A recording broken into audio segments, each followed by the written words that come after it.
Et on reste dans le domaine de la santé avec cette avancée majeure dans la recherche contre le cancer. On la doit à des scientifiques de l'UC Louvain. Ils ont découvert qu'un certain type d'oméga 3 pouvait jouer un rôle dans la destruction de cellules cancéreuses. Tous les détails, c'est avec Joachim Vesely, Vincent Hufti et Lucille Novel. Du sucre, beaucoup de sucre. Les cellules cancéreuses en ont besoin pour croître et se multiplier. Elles sont tellement gloutonnes qu'elles atteignent un taux d'acidité critique qui les met en danger. À ce moment-là précis, les cellules tumorales arrêtent de consommer du glucose pour consommer des lipides, pour consommer des graisses. On a d'abord démontré que ces cellules des régions acides des tumeurs étaient très agressives, que c'était ces cellules-là qui allaient métastatiser, donc justifier la progression de la maladie.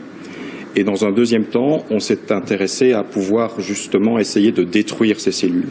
Cette chercheuse cultive des cellules cancéreuses dans ces boîtes. Elle leur donne tout ce dont elles ont besoin pour croître, y compris une graisse très spécifique, un oméga 3 présent dans le poisson appelé le DHA. Après 2 semaines à ce régime, regardez comment la cellule cancéreuse évolue. Elle implose littéralement. Ces acides gras vont se révéler être toxiques une fois à l'intérieur de la cellule car ils vont être oxydés et induire des dommages et la mort de la cellule cancéreuse. Le DHA tue donc la cellule cancéreuse. Mais pour ce spécialiste de la nutrition, nous n'avons pas assez de DHA dans notre alimentation. Les recommandations du Conseil supérieur de la santé, c'est un minimum de 250 mg de DHA par jour. La dernière enquête alimentaire en Belgique montre grosso modo que nous consommons moins de 100 mg de DHA par jour. Donc nous manquons de DHA.